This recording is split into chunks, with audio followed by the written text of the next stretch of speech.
Hi, I'm Una. You're very welcome to my channel. This is the third video I've made using Waffle Flower's colour combos for Inkpads to create geometric patterns for the front of my cards.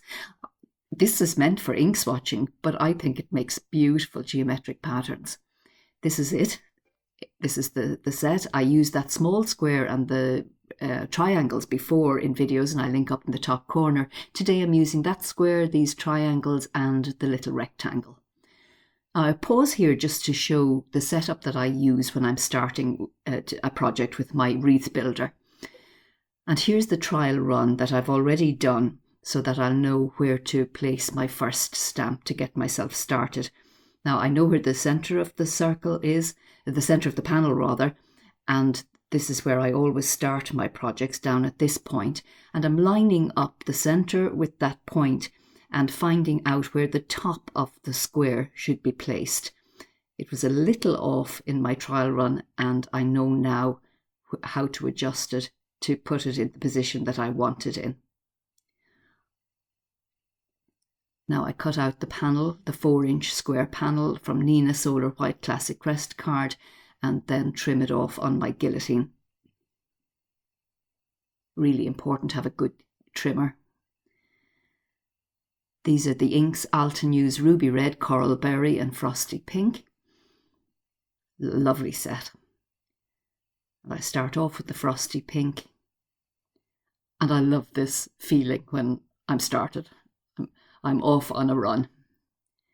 Now I don't show the process here slowly because I have other videos showing how to use the Gina K Wreath Builder, so I just speed through this and I do all 8 turns and my pattern is starting to form.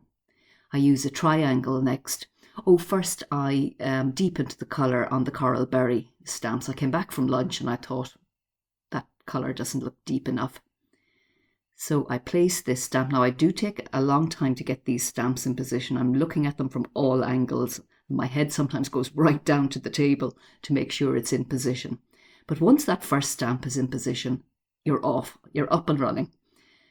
This Ruby Red is a lovely juicy ink, so I don't need to double stamp. So I complete the 8 turns with that, and my pattern is really beginning to take shape now. I decide to put a triangle in the corners, the 4 corners of the panel. So I put the stamp in place, and this time I'm using Memento Rhubarb Stalk. So I stamp it, and then I definitely restamp with my Memento inks. I never get a true solid colour unless I restamp with those. And you saw there that I had overshot the runway with my stamp. But it doesn't matter as long as I clean up well as I go along and don't get ink where I don't want it. Then I decide to face that with another triangle, and this time I'm using Coral Berry and I'm stamping it 4 times to get a deeper hue. And I'm pleased with that, and then there's an obvious space in the centre for my sentiment. For the second card, I use the card base to cut out a square of Nina Solar White. I select my inks from my swatch card, and I'm using the grid lines now to create a card. You don't need a Wreath Builder. If you're satisfied to use 4 turns, you can use the grid lines on this to get your placement right. So I'm coming a 1/2 inch down from the 5 1/4 top, and a 1/2 inch in from the left hand side, which is 2 grid lines. And I've got perfect placement for my first triangle. And then if I rotate the card 4 times round, I'll get perfect placement because it's a perfect 5 1/4 inch square panel. So you don't need a Wreath Builder to create a very nice geometric pattern for the front of a card. Just use the grid lines to get yourself started, because once you're started, then you don't have to use the grid lines anymore. You can decide how to build up the pattern yourself from whatever base you've decided to start from. Just showing there that when I get stray ink marks, I use a sand eraser gently. I don't want to distress the paper. Now I left this in because I want to show you how much fussing around I do to decide where I'm going next with the pattern. And eventually I do find what I want to do next, and it was a decision to use this square right in the center of that triangle. And I measure it out, and again I get my head right down to the table to make sure it's in absolutely the right position before I start. And once it's in the correct position, I know it's going to be in the correct position on all 4 turns.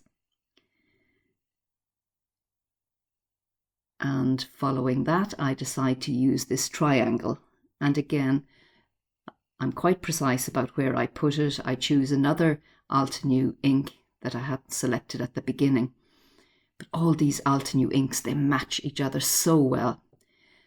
Now, when I'm not sure about my next step, I put down a scrap piece of card and I stamp on it to be absolutely sure before committing to the colour that I've chosen or the shape that I've chosen. And I was happy with this, so I was able to go direct to the panel and then complete the 4 turns.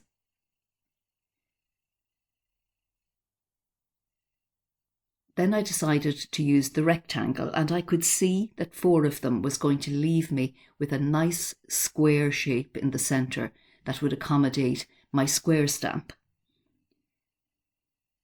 So I stamped the 4 rectangles, and yes, I was left with this perfect square in the centre.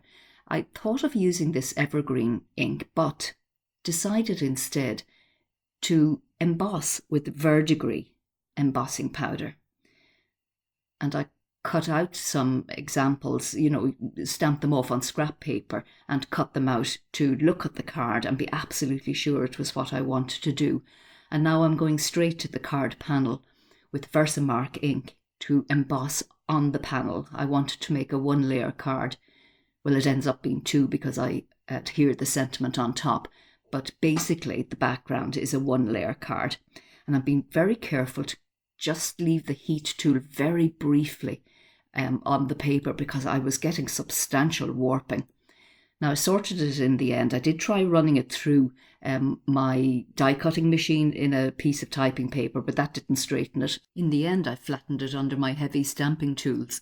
The sentiment I got from this Sugar Pea Designs set, and if you watch my videos, you know I use that all the time. It's a wonderful, comprehensive set. I was just looking at my fingers there. Where do these stray ink marks come from that suddenly appear on our work? Do you like this orientation? I decided to go with that in the end. The sentiment for the second card I also got from the Sugar Pea Designs set. And this is a favourite of mine. White heat embossing on black card. There's just something about the pop it gives. This is the finished card. I matted the sentiment on white card and found a sweet spot just above that diamond in the centre. And I really like the verdigris embossing.